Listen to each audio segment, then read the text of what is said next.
Selamat siang pemirsa, pasca banjir warga perumahan Villa Nusa Indah Bogor, Jawa Barat mulai membersihkan rumah dan jalan dari timbunan lumpur. Sementara itu polisi terus menyelidiki penyebab kerusuhan di Lapas Bancai, Bandung, Jawa Barat. Dua informasi ini akan menghiasi News on the Spot hari ini dan selama 2 jam ke depan saya akan ditemani rekan saya Sadrina Vanalia yang berada di Bundaran Hotel Indonesia untuk menyampaikan sejumlah informasi dari sana. Sadrina, apa informasi yang disiapkan dari sana? Terima kasih Carlos dan juga pemirsa di News on the Spot kali ini. Tentunya saya akan juga menyajikan berbagai informasi menarik, termasuk diantaranya pemerintah terus berupaya untuk membangun ruas jalan tol di seluruh wilayah Indonesia. Sementara itu informasi menarik lainnya akan hadir juga video musik terbaru dari grup musik akapela Pentatonix. Namun kita kembali ke studio terlebih dahulu bersama Carlos. Baik, Sadrina, kita akan tunggu informasi dari Anda dan pemirsa. Sejumlah reporter juga telah siap dengan laporannya dari lapangan. Saya Carlos Michael, Anda menyimak News on the Spot.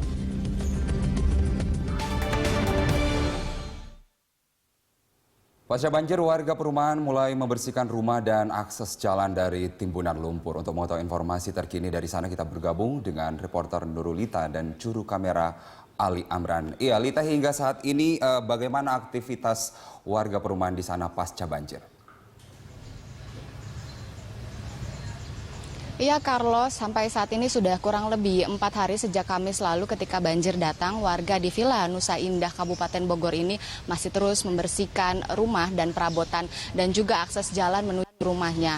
Dan menurut pengakuan warga, banjir ini dikarenakan meluapnya Kali Celengsi yang terjadi pada Kamis siang, namun sempat surut pada sore harinya dan air datang lagi pada malam hari hingga surut lagi pada dini hari, Jumat dini hari tadi, Carlos. Dan menurut pengakuan warga, banjir parah terjadi di wilayah Villa Nusa Indah Bogor ini pada tahun 2013 lalu, dan tahun 2016 ini kembali lagi terjadi banjir dengan ketinggian bervariasi dari 1 hingga 2 meter. Carlos, di belakang saya terlihat akses jalanan Villa Nusa Indah Bogor, di mana terlihat masih banyak atau masih cukup tinggi dari tumpukan lumpur ini.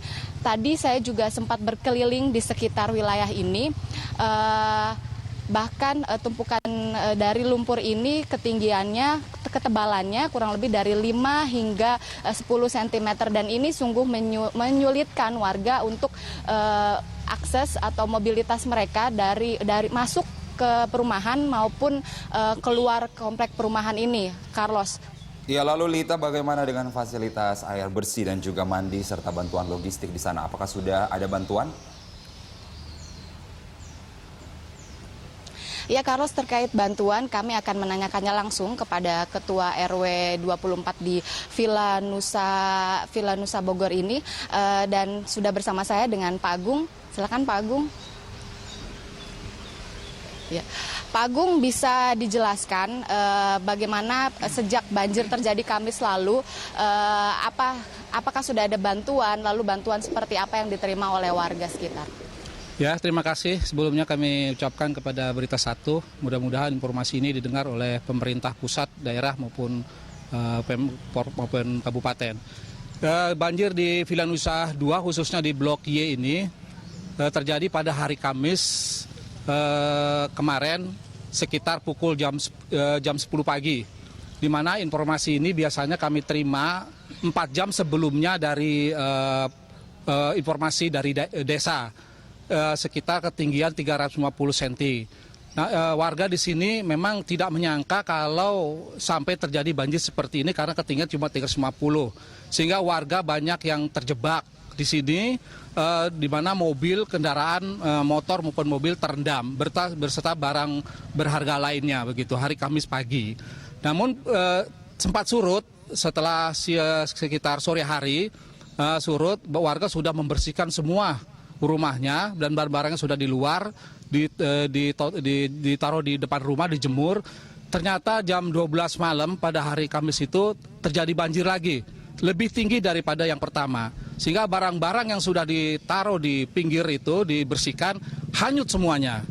Sehingga warga sudah tidak punya apa-apa, pakaian maupun barang-barang sudah hanyut.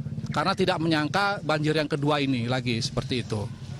Bapak, fasilitas sendiri yang diberikan bantuan, misalkan ada logistik, air bersih sendiri seperti apa untuk aktivitas warga di sini? Ya, kalau memang pasca banjir yang sangat dibutuhkan itu pertama untuk bersih-bersih itu adalah air bersih.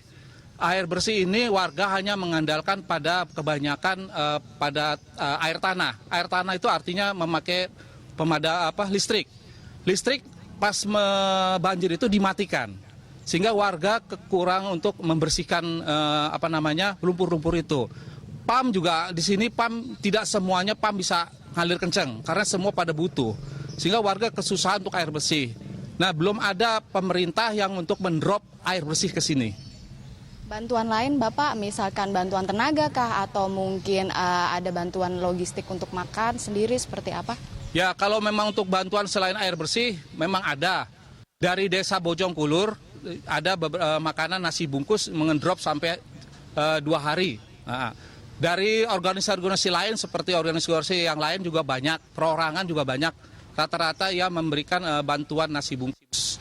Nah, yang kami butuhkan itu sekarang ini pasca banjir juga banyak yang kena sakit kulit atau perlu minyak kayu putih dan lain obat-obatan lah seperti yang itu. Baik Bapak, terima kasih banyak Bapak informasinya. Ya.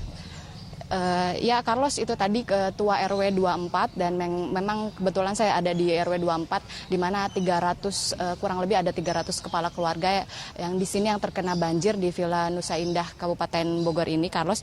Dan selain di banjir di Villa Nusa Indah, kami juga mempunyai informasi lain, yakni di banjir di Pondok Gede Permai Bekasi.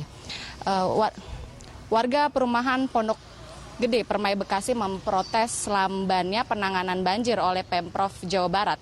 Aksi protes itu disampaikan langsung kepada Pemprov Jawa Barat, disampaikan langsung kepada Wakil Gubernur Jawa Barat, Deddy Mizwar, saat meninjau lokasi banjir di Pondok Gede Permai.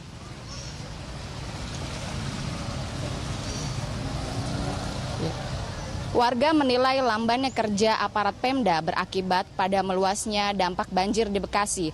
Karena itu, warga meminta aparat Pemda agar lebih sigap dalam menangani banjir, terutama penanganan pasca banjir.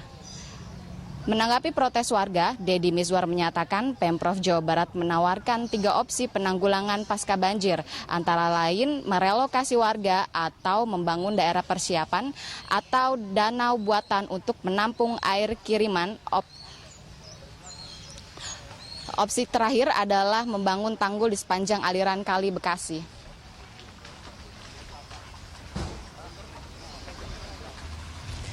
Feedback. Banyak yang lalu lalang, tapi nggak ada yang kerja gitu. Jadi pada emosi kita dilihat. Sedangkan kita kerja dia bolak-balik lewat gitu. Pantau lokasi aja. Memantau lokasi bolak-balik kita kan dilihat Pak siapa yang kerja siapa yang enggak. Kalau kerja kan postur tubuhnya kan kotor. Ini bolak-balik. Ini kayak artis ini bolak-balik. Jadi memang sedang terpancing ibu kabar aja. Semua masa ini warga-warga ini lagi ini semua kan. Sudah turun, Mbak. Kalau tidak minta janji, iya kan? Masyarakat tuh udah banyak dibohongin, jadi pikirannya udah macam-macam. Oke, kabar Ibu ya. Oke, terima kasih Pak kunjungannya dan bantu saja. Air bersih sudah masuk. Oke.